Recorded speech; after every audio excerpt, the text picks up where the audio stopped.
Government higher secondary school मिठटिवाना के senior teacher Malik Nasir Ahmad मुलाजमत से retired हो गए। उनके एजाज में दारा हाजा के टीचिंग स्टाफ ने एक पुरवकार पार्टी का एहतमाम किया।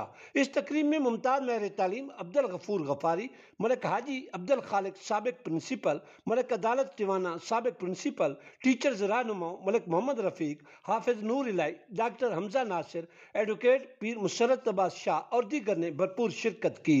इस मौके पर प्रिंसिपल सरदार मोहम्मद रमजान और पीटीयू जिला खुशाब के जनरल सेक्रेटरी मलिक शौकत याद शाही खरल समेत दीगर मुकर्रीरीन ने इज़हार ख्याल करते हुए मलिक नासिर अहमद की तालीमी खिदमात को शानदार अल्फाज में सराहा। मौलाना मोहम्मद अकरम ने दुआ खैर कराई, जबकि निजामत के फरैज हाफिज अहमद नवाज ने बतरीक एहसन सर अंजाम दिए। कबल अजी स्काउट परेड मलिक मोहम्मद अकरम अमान की जेर निगरानी की गई। दौरान तकरीबा साजा कराम ने रिटायर्ड होने वाले टीचर मलिक नासिर अहमद को तहफ पेश किए और उनके लिए नेक तमन्नाओं का भी इजहार किया।